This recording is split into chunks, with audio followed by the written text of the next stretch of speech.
Market ఒడిదుడుకులకు లోబడి ఉంటుంది. Invest చేసే ముందు అందుకు సంబంధించిన వివరాలను క్షుణ్ణంగా తెలుసుకున్నాకే పెట్టుబడులు పెట్టండి. ఈ కార్యక్రమం నిపుణులు, అనుభవజ్ఞుల సూచనలు, సలహాల మేరకు మాత్రమే నడుస్తుంది. మీ పెట్టుబడులకు ఏబిఎన్ ఆంధ్రజ్యోతి ఎటువంటి బాధ్యత వహించదు.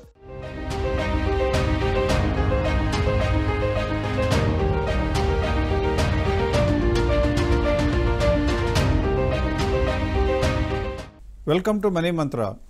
ఇప్పటి వరకు మనీ మంత్ర ప్రోగ్రాంలో ఫిక్స్డ్ ఇన్కమ్లో కూడా ఆశపడుతూ దాదాపుగా 18 నుంచి 20% వరకు ఎలా సంపాదించవచ్చో పోయిన వారం తెలుసుకున్నాం. ఈ వారం ఒకవేళ కనుక మీరు ఆల్రెడీ ఈక్విటీస్లో ఇన్వెస్ట్ చేసి, అంటే ఇంకా పెద్ద ఆశలు పెట్టుకుని ఇన్వెస్ట్ చేసి కొద్దిగా ఇబ్బందులు పడుతూ అంత రిటర్న్స్ కనుక రాకుండా ఉన్నట్లయితే అప్పుడు మీరు ఎలా ఇంప్రూవ్ చేసుకోవచ్చో చెప్పడానికి వీలుగా నాతో పాటు ఈ డిస్కషన్ టేక్ ఫార్వర్డ్ చేయడానికి యశ్వంత్ కూడా స్టూడియోలో రెడీగా ఉన్నారు. ఈ రోజున నేను చెప్పబోయేది ఏంటంటే, ఎప్పుడైనా సరే ఈక్విటీస్లో కనుక ఇన్వెస్ట్ చేసినట్లయితే ఒకే రకంగా పెరుగుతూనే పోవటం ఎప్పుడూ సాధ్యం కాదు. లాంగ్ రన్లో ఇండెక్స్లు ఎప్పుడూ పెరుగుతూనే ఉంటాయని మనకు తెలుసు. కానీ మనం గమనించాల్సిందేంటి, ఆ కాలక్రమంలో ఎప్పుడో ఒకప్పుడు పడతా ఉండటం, మళ్ళీ పెరగటం, మళ్ళీ పడటం, మళ్ళీ పడటం, మళ్ళీ పెరగడం జరుగుతూనే ఉంటుంది. ఇది చూపించడానికి వీలుగా నేను ఏం చేస్తున్నానంటే, నా స్క్రీన్ మీద మీకు 10 సంవత్సరాలుగా ఈక్విటీలో ఉన్నటువంటి నిఫ్టీ మార్కెట్లో ఎటువంటి మార్పులు జరిగాయో ఒక్కసారి చూపించే ప్రయత్నం చేస్తాను. ఇప్పుడు మీరు స్క్రీన్ మీద కనుక ఫోకస్ చేసినట్లయితే రెడ్ కలర్లో మార్క్ చేసిన పాయింట్లన్నీ కూడా 2014తో మొదలు పెడితే 24 వరకు, అంటే దాదాపుగా ఆగస్టు 22 వరకు లేదా ఆగస్ట్ 14 వరకు చూస్తే దాదాపుగా 17-18 సార్లు మార్కెట్లో ఢామన పట్టడం, మన గుండెలు ఆగిపోవటం, ఏం చేయాలో తెలియక కంగారు పడటం, మీకు కనుక సరైన అవగాహన లేకపోతే వెంటనే అమ్మివేసుకుని నష్టాలు కూడగట్టుకుని మార్కెట్లోంచి బయటకు వెళ్ళిపోవటం అలా జరుగుతూ ఉంటుంది. అలాగే పైన మీకు గ్రీన్ కలర్లో వేయటం జరిగింది. అదేంటంటే పెరగటం మొదలుపెట్టిన తర్వాత ఎక్కడ మళ్ళీ తిరగటం మొదలుపెట్టిందో కూడా చూపించాను. అంటే పెరగటం బాగానే పెరిగినప్పుడు ఆనందంగా ఉంటారు, కానీ మీకు అమ్మటం రాదు. ఎందుకు అమ్మాలో తెలీదు, ఏ కంపెనీ గురించి అవగాహన ఎక్కువ లేకపోవడంతో అమ్మరు. అమ్మకపోతే ఏం జరుగుతుంది, అక్కడి నుంచి పడిపోతూ ఉంటుంది. అదే కనుక మీరు మంచి ఇన్వెస్టర్గా ఫౌండేషన్ కనుక సరిగ్గా వేసుకున్నట్లయితే ఫండమెంటల్స్ మీద నాలెడ్జ్ పెంచుకుని ఎందుకు ఏ కంపెనీ ఎప్పుడు కొనాలో తెలుసుకునే ప్రయత్నం చేసి మంచి కంపెనీలు చౌకలో ఉంటే కొందాం అనుకుంటే ఇలా రెడ్ కలర్ వచ్చిన ప్రతిసారి, అంటే మార్కెట్ పడిపోయిన ప్రతిసారి మీరు ఒకసారి ధైర్యం చేసి ఏం చేయొచ్చు, మీ దగ్గర ఉన్న డబ్బులు ఇన్వెస్ట్మెంట్ స్టార్ట్ చేయొచ్చు. అది నిరూపించడానికి వీలుగా ఇప్పుడు మీరు మొట్టమొదటిలో గ్రాఫ్లో చూసినట్లయితే 2014తో మొదలుపెట్టిన తర్వాత మొట్టమొదటి యారో మార్క్ నేను వేసింది దాదాపుగా 2015లో 1-2 యారో మార్కులు వేశాను. ఆ 2015లో అంటే సెప్టెంబర్ 10, 2015, ఇక్కడ 9/10/2015 అంటే సెప్టెంబర్ 10 అనమాట.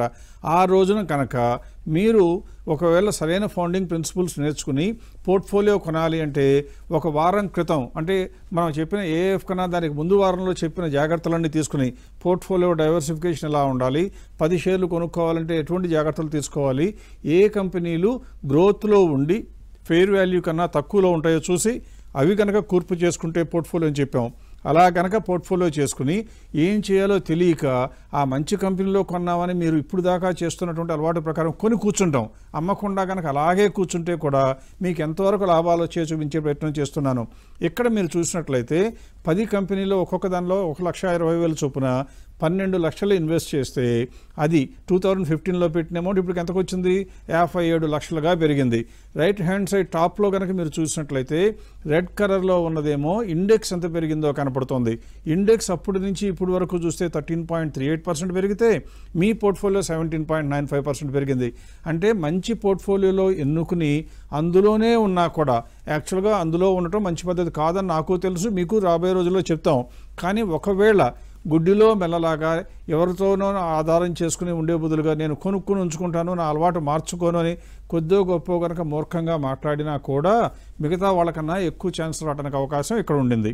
అలాగే ఇంకొక రోజు కూడా చూశాను, అంటే 2016లో చూస్తే ఫిబ్రవరి 16 రోజున మార్కెట్ కొద్దిగా కింద పడినట్టుగా మనకు అందాక రెడ్ కలర్ ఇండికేషన్ కనపడింది. ఆ రోజున పోర్ట్ఫోలియో బిల్డ్ చేస్తుంటే కూడా అవే ఉంచుకుంటే, అంటే 8/16/2000 అంటే ఆగస్ట్ 16, 2024 వరకు ఉంచుకుంటే మన పోర్ట్ఫోలియో ఎల్లో కలర్లో చూపించినట్టుగా రైట్ హ్యాండ్ సైడ్ టాప్లో 24.15% పెరిగితే నిఫ్టీ మాత్రం కేవలం 15% పెరిగింది. అంటే ఇక్కడ కూడా ఇండెక్స్ కన్నా ఎక్కువ సంపాదించగలిగాం. ఇప్పుడు ఈ 2 రోజులే లక్కీనా అంటే మార్కెట్ పడిన ఎప్పుడైనా సరే మీరు కనుక కొనుక్కోవడానికి ధైర్యం ఉండాలి అంటే మీకు ఈ గణాంకాలు ఉపయోగపడతాయి.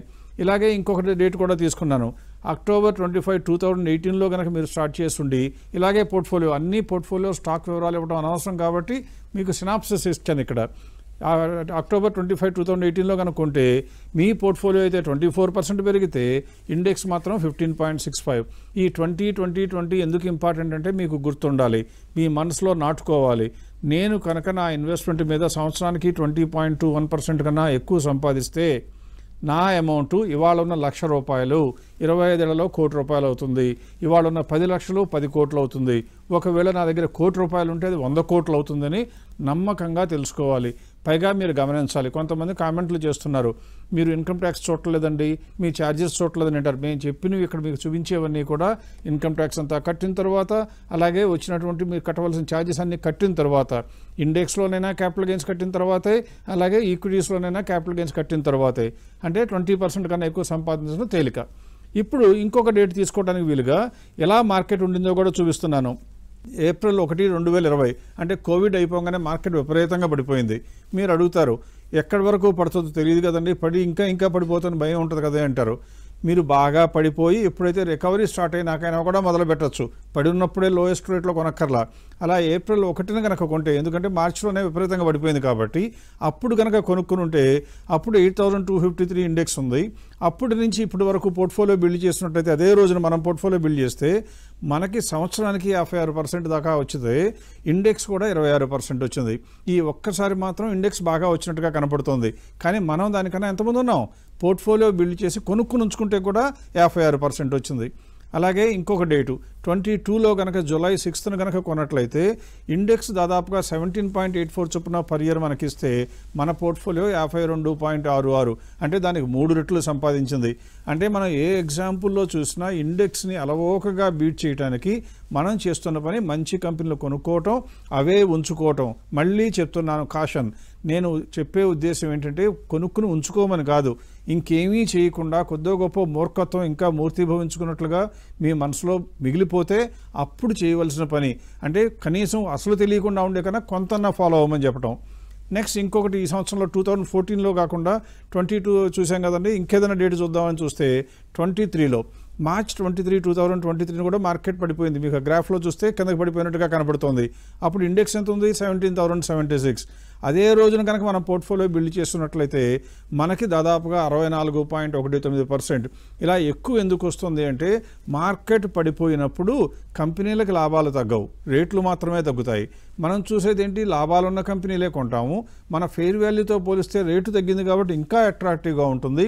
అందువల్ల మంచి చౌక ధరలో కొనుక్కోవడానికి అవకాశం ఉంటుంది. అందువల్ల లాభాలు ఎక్కువ వచ్చే అవకాశం ఉంది.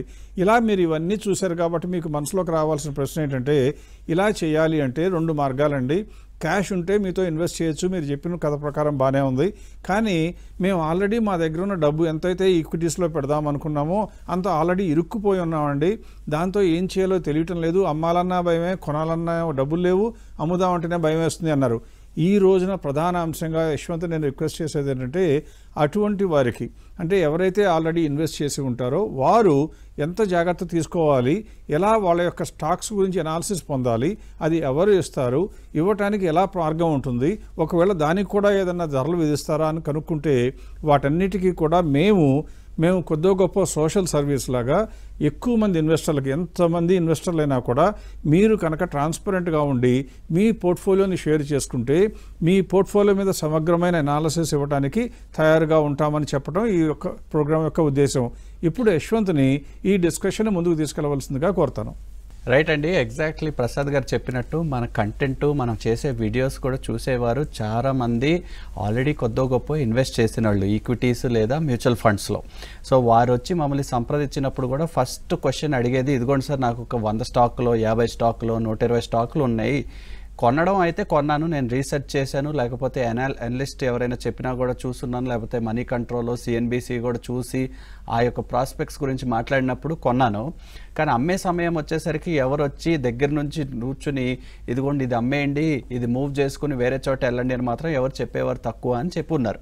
సో ఈ స్టాక్స్ కూడా కొన్నప్పటి నుంచి కొంచెం తగ్గితేనేమో ఒక పక్క ఏదో మనం లాంగ్ టర్మ్ ఉంచుకుందాం అని కొంతమంది వాళ్ళకి వాళ్ళు చెప్పుకోవడమే కాకుండా కొంచెం పెరిగితేనేమో ఇంకా పెరుగుతుంది కదా, ఇప్పుడు అమ్మే టైం కాదని కూడా చెప్పుకుంటూ ఉంటారు. సో ఎప్పుడైనా సరే ఎటువంటి స్టాక్ అయినా సరే మనకు బేసిక్గా ఎలా ఉండాలి అంటే అది ఫేర్ ప్రైస్ అనేది రీచ్ అయితే దాని నుంచి ఎగ్జిట్ అయిపోయి అదే మొత్తం తీసుకెళ్ళి ఇంకొక బెటర్ ఆపర్చునిటీ వైపే వెళ్ళాలి. సో ఆ కైండ్ ఆఫ్ డిసిప్లిన్ అనేది ఎన్ఫోర్స్ చేసుకుంటేనే మీరు మీ ఈక్విటీ జర్నీ, మీ మ్యూచువల్ ఫండ్ జర్నీలో కూడా ఎక్కువ సక్సెస్ చూసే అవకాశం ఉంటుంది. సో ఇందాక ప్రసాద్ గారు చెప్పినట్టు పోర్ట్ఫోలియోస్ ఆల్రెడీ ఉండుంటే ఫస్ట్ స్టెప్ ఏం చేయాలి, నా దగ్గర ఆల్రెడీ స్టాక్స్ ఉన్నాయి, వాటిలో స్ట్రాంగ్ ఏంటో వీక్ ఏంటో నాకు తెలియట్లేదంటే మాత్రం మన దగ్గర నుంచి, వివేకం దగ్గర నుంచి వన్ టైం యాక్టివిటీ లాగా ఈ ఓవరాల్ పోర్ట్ఫోలియోని రివ్యూ చేసి వారిలో ఏది స్ట్రాంగ్గా ఉంది, ఏది వీక్గా ఉంది, పాత రోజుల్లో వెళ్ళి ప్రాసెస్ కనుక ఫాలో అయ్యి ఉంటే ఎలా ఉండేది మన జర్నీ, రూల్స్ డిఫైన్ చేసుకుని వెళ్ళుంటే కూడా ఎలా ఉండేది అని చూపే ప్రయత్నం ఇచ్చింది. ఇది కూడా ఒక full and formatted completed PDF ఒక రిపోర్ట్ లాగా ఇస్తారు కాబట్టి మీరు కూడా దాన్ని యూజ్ చేసుకుని వీక్ స్టాక్స్ అనేది ఫస్ట్ పక్కన పెట్టేసి మూవ్ అవుట్ అయిపోయి ఉన్న మంచి స్టాక్స్ మీద కూడా ఎక్కువ ఫోకస్ చేసుకుని మంచి diversified growth oriented portfolio. First and foremost ఈ పోర్ట్ఫోలియో రివ్యూ ఎలా చేస్తాము అంటే మీ దగ్గర డిపాజిటరీ దగ్గర నుంచి ఈ క్యాష్ స్టేట్మెంట్ ఈమెయిల్ అనేది వస్తూ ఉంటుంది, నెల నెల మీకు వస్తూ ఉంటుంది. ఈ క్యాష్ అంటే nothing but consolidated account statement. అంటే మీ దగ్గర ఉన్న mutual funds, equities, other instruments అన్నీ కూడా డిపాజిటరీ దగ్గర ఏవైతే ఉన్నాయో ఒక complete set of record of all the holdings అవి గనక పంపించినట్లయితే మన దగ్గర నుంచి రివ్యూ చేసి ఆ యొక్క స్టాక్స్ గురించి అనాలిసిస్ చేసే ప్రయత్నం చేయొచ్చు. సో అది కూడా ఎలా ఉంటుంది, అసలు ఈ క్యాష్లో ఏముంటుంది కూడా నేను స్క్రీన్ షేరింగ్ చేసి కొంచెం చూపిస్తాను. సో ఫస్ట్ అండ్ ఫార్మోస్ట్ మీ ఈ క్యాష్ స్టేట్మెంట్ కనుక ఫస్ట్ పేజ్ ఎలా ఉంటుంది అంటే మీ దగ్గర ఉండే టోటల్ అమౌంట్ ఎంత ఉంది, వాటిలో ఈక్విటీస్లో ఎంత ఉంది, మ్యూచువల్ ఫండ్స్లో ఎంత ఉన్నాయి, బాండ్స్లో ఎంత ఉన్నాయి అని కూడా ఈజీగా చూడొచ్చు. సో మీరు ఈమెయిల్ చూసుకున్నట్లయితే ఏదైతే మీరు రిజిస్టర్ చేసి ఉంటారో మీ demat account, broking account plus depository వాటికి నెల నెల మీకు తప్పనిసరిగా ఈ క్యాష్ స్టేట్మెంట్ వస్తూ ఉంటుంది. సో ఈ ఎగ్జాంపుల్లో ఈ మనిషికి అరౌండ్ 54,28,000 మొత్తం హోల్డింగ్స్ ఉంటే అరౌండ్ ఈక్విటీస్లో 49 lakhs ఉన్నట్టు, మ్యూచువల్ ఫండ్ ఫోలియోస్లోనేమో 4 lakhs ఉన్నట్టుగా తెలుస్తుంది. సో ఉంటుంది అసలు ఈ క్యాష్ స్టేట్మెంట్లో అంటే ప్రతి ఒక్క స్టాకు ప్రస్తుతం మీ దగ్గర హోల్డ్ చేస్తున్న క్వాంటిటీ ఎంత, ఇవాల్టి వాల్యూ ఎంత. ఎందుకంటే మనకి అసలు రివ్యూ చేయాలంటే నిజం చెప్పాలంటే ఎవరికైనా సరే పర్చేస్ ప్రైస్తో సంబంధం ఉండాల్సిన పని లేదు.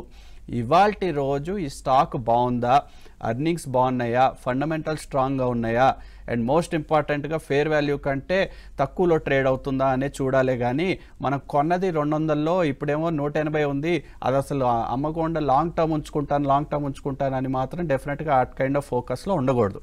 సో ప్రతి ఒక్క ఈ క్యాష్ స్టేట్మెంట్లో స్టాక్స్ క్వాంటిటీ ఏంటి, ఎన్ని క్వాంటిటీ ఉన్నాయి, ఏ ఐఎస్ఐ ఉన్నాయి కూడా అన్నీ ఈజీగా చెప్పబడతాయి. సో ఈ రిపోర్ట్ని యాజ్ ఇట్ ఈస్గా మన సిస్టమ్ లోపలికి తీసుకెళ్ళిపోయి అనాలిసిస్ చేసి ఒక రిపోర్ట్ ఇవ్వగలుగుతుంది. కాబట్టి ఈ క్యాష్ స్టేట్మెంట్ గురించి స్ట్రెస్ చేస్తున్నాను.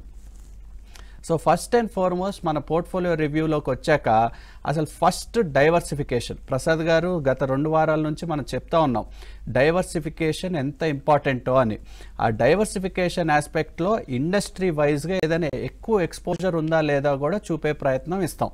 సో ఫస్ట్ అండ్ ఫార్మోస్ట్ మన ఉన్న స్టాక్స్ అన్ని, అది 100 అవ్వచ్చు, 120 అవ్వచ్చు, 300 అవ్వచ్చు, ఆ 300 స్టాక్స్ వారి యొక్క ఇండస్ట్రీస్ ఏ ఒక్క పలానా ఇండస్ట్రీలో అయినా 20% కంటే ఎక్కువ ఎక్స్పోజర్ ఉందా అని కూడా చూపిస్తాం. సో ఉన్న అన్ని స్టాక్స్ అనలైజ్ చేసి వారి యొక్క ఇండస్ట్రీస్ ఎక్కడ ఉన్నాయి అండ్ ఉన్న మన పోర్ట్ఫోలియోలో ఓవర్ ఎక్స్పోజర్ ఏమైనా ఉందా. ఇన్ కేస్ ఓవర్ ఎక్స్పోజర్ ఉంది, 80% ఏదన్నా ఇప్పుడు మెటల్లో, మైనింగ్లో అలాంటి సిచ్యువేషన్స్లో ఉందనుకోండి, మనకి మంచిది కాదు. So we should move out from some of these.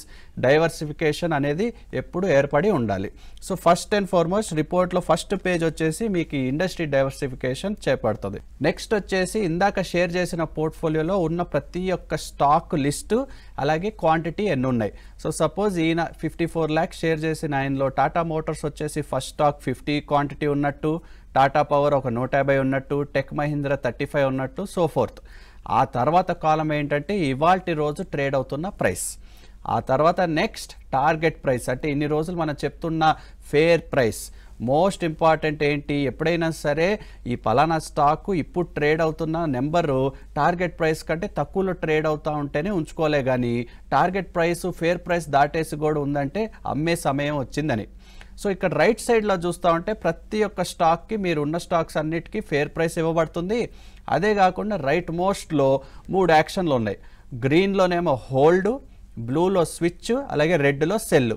అంటే హోల్డ్ ఏమో ఉంచుకోవాలని, స్విచ్ ఏమో కొన్ని దగ్గరలో కొంచెం అమ్మేయాల్సి వచ్చిందేమో అని, అలాగే సెల్ ఏమో ఖచ్చితంగా ఇప్పుడు అమ్మే సమయం వచ్చిందని. అంటే కంపెనీ ఫండమెంటల్స్ బాగోలేదు, లేకపోతే ఓవర్ వాల్యూడ్ అన్న అయి ఉండొచ్చు. సో ఇలాంటి స్టాక్స్ని ఉంచుకునే అవసరం లేదు, మూవ్ అయిపోయి వేరే గ్రోత్ ఓరియంటెడ్ స్టాక్స్ వైపు చూడాలి. సో ఇలా మన దగ్గర ఉన్న పోర్ట్ఫోలియోలో ఉన్న అన్ని స్టాక్స్లో ఇటువంటి అనాలిసిస్ ఈ రిపోర్ట్ ఇస్తుంది. అదే కాకుండా మనం చెప్తూ ఉంటాం గ్రోత్ అని చెప్తూ ఉంటాం. గ్రోత్ అంటే నథింగ్ బట్ ఫండమెంటల్స్ పెరుగుతూ ఉండాలి. ఫండమెంటల్స్ అంటే ఏంటి అంటే అర్నింగ్స్. మనం ఇందాక కూడా గత 2-3 వారాల ముందు కూడా అర్నింగ్స్ ఎలా లెక్కేయాలి, ఈపీఎస్ ఎలా లెక్కేయాలి కూడా చూస్తున్నాం. సో మన పోర్ట్ఫోలియోలో ఒక తాన్లా ప్లాట్ఫామ్స్ కనుక ఉన్నట్లయితే అరౌండ్ 45 క్వాంటిటీ ఉంటే ఈపీఎస్ ఇంటూ క్వాంటిటీ చేసుకుని మన పోర్ట్ఫోలియోకి తాన్లా ప్లాట్ఫామ్స్ ఎంత అర్నింగ్స్ ఇచ్చింది క్వార్టర్ ఆన్ క్వార్టర్ అనలైజ్ చేయాలి. సో ఇక్కడ first quarter, second quarter, third quarter అని 3 కాలమ్స్ చూడొచ్చు మీరు. క్వార్టర్ ఆన్ క్వార్టర్ ఈ నెంబర్స్ పెరుగుతూ ఉండాలి.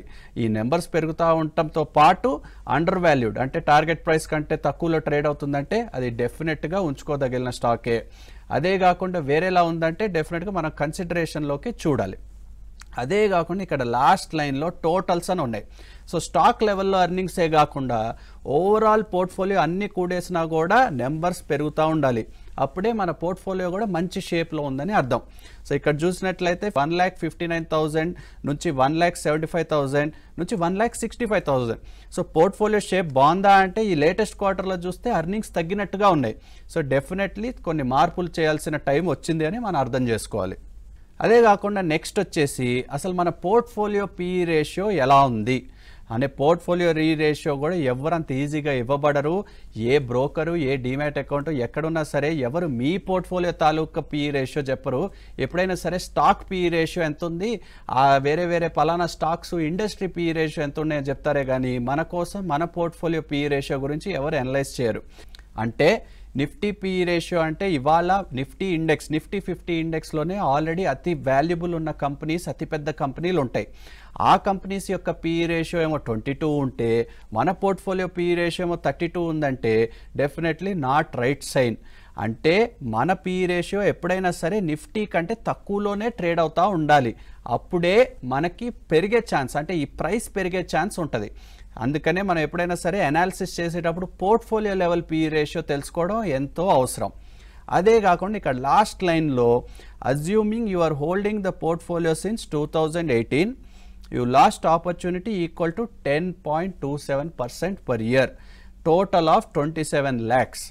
అంటే మీరు ఇదే పోర్ట్ఫోలియో 2018 నుంచి అంటే బై అండ్ హోల్డ్ లాగా ఉంచేసుకున్నట్లయితే, ఎటువంటి ప్రాసెస్ ఫాలో అవ్వకుండా, ఎటువంటి మార్పులు చేయకుండా, ఎటువంటి రీబ్యాలెన్స్ చేయకుండా ఉన్నట్లయితే ఆ సమయంలో ఎలా ఉండేది, అదే మీరు ఒక ప్రాసెస్, ఒక స్ట్రక్చర్డ్ సిస్టమ్ కనుక ఫాలో చేస్తే సిస్టమ్ ఎలా ఉండేది అని చెప్పే ప్రయత్నమే ఇది. అంటే మీరు అధికంగా 27 lakhs ఆపర్చునిటీ లాస్ పోగొట్టుకున్నారు ఈ పోర్ట్ఫోలియోని స్ట్రక్చర్డ్ సెటప్లో తీసుకోరాపోవడం వల్ల. నెక్స్ట్ ఉన్న స్టాక్స్ అన్నిటినీ ఓవరాల్గా హోలిస్టిక్గా ఒకసారి అనలైజ్ చేసి గ్రోయింగ్ ఇన్ ప్రాఫిట్స్ ఎన్ని ఉన్నాయి, ఫాలింగ్ ఇన్ ప్రాఫిట్స్ ఎన్ని ఉన్నాయి, అదే సమయంలో అండర్ ప్రైస్డ్ ఎన్ని ఉన్నాయి, ఓవర్ ప్రైస్డ్ ఎన్ని ఉన్నాయి. సో ఎప్పుడైనా సరే మన పోర్ట్ఫోలియో ఎటువంటి స్టాక్స్ ఉండాలంటే టాప్ లెఫ్ట్ కార్నర్లో growing in profits and under price స్టాక్సే ఉండాలి. సో ఈయన దగ్గర ఉన్న 60 స్టాకుల్లో కేవలం 29 అటువంటి కేటగిరీ ఫిట్ అవుతున్నాయి. అంటే 29 స్టాక్స్లో మనం ఎటువంటి మార్పులు ఏమీ చేయనవసరం, అవి వాళ్ళ జంక్షన్లో కరెక్ట్గా మూవ్ అవుతూ ఉన్నాయి. కింద చూస్తేనేమో falling in profits, over priced అని 6 ఉన్నాయి బాటమ్ రైట్లో. అంటే ఫస్ట్ అండ్ ఫార్మోస్ట్ ఇవి అయితే తప్పకుండా అమ్మేయాలి. ఈ 19 అండ్ 5 ఉండే 6 కూడా డెఫినెట్గా వాచ్లో ఉంచాలి. సో ఉన్న 60 స్టాకుల్లో ఎన్ని బాగున్నాయి, ఎలా ఉన్నాయి, ఎందుకు బాగున్నాయి, ఎందుకు బాగాలేవు కూడా చెప్పే ప్రయత్నం ఒక సింపుల్ రిపోర్ట్లో ఇవ్వబడుతుంది. సో కింద చూసాం కదా 29 ఏమో ఉంచుకోవాలి, ఓవర్ ప్రైస్డ్ సెల్ ఏమో 12 ఉన్నాయి, 12 అమ్మేయాలి. అదే కాకుండా స్విచ్ ఏమో 19 ఉన్నాయి. ఆ స్విచ్ అని ఎప్పుడు చెప్పబడుతుంది, నాన్ పర్ఫార్మింగ్ అంటే ఫండమెంటల్స్గా గ్రో అవ్వట్లేదు కానీ అండర్ వాల్యూడ్ ఉన్నాయి, అంటే మన టార్గెట్ ప్రైస్ కంటే తక్కువలోనే ట్రేడ్ అవుతున్నాయి. కానీ ఫండమెంటల్స్ ఎర్నింగ్స్ పెరగనప్పుడు దానికి ఉంచాల్సిన అవసరం ఎందుకు అని కూడా మీరు క్వశ్చన్ చేయాలి. సో అందుకనే స్విచ్ అని చెప్పబడతాయి. సో ఫస్ట్ సెల్ నుంచి మూవ్ అయిపోవడం అండ్ ఓవర్ టైం ఆ స్విచ్ కూడా మూవ్ అయిపోయి కొంచెం మంచి గ్రోత్ స్టాక్స్ వైపు చూడాలి. సో నెక్స్ట్ వచ్చేసి పోర్ట్ఫోలియో లెవెల్ అసలు ఎర్నింగ్స్ ఎలా ఉండినాయి, ఎలా పెరుగుతూ వచ్చాయి కూడా ఈ స్లైడ్లో చెప్పబడుతుంది. సో ఇందాక చెప్పాను కదా, పోర్ట్ఫోలియో PE రేషియో 32లో ట్రేడ్ అవుతుంటే ఇండెక్స్ ఏమో 22లో ఉంది. సో ఈ క్వార్టరే కాకుండా గత 2 TTM periods, trailing 12 month periods ఎలా ఉండే కూడా ఈజీగా చూసే ప్రయత్నం ఉంటుంది. సో ఈయన పోర్ట్ఫోలియో వాల్యూ చూసినట్లయితే రెండో రోలో 49 lakhs నుంచి 56 lakhs అండ్ ఇప్పుడు చూస్తేనేమో 54 lakhs.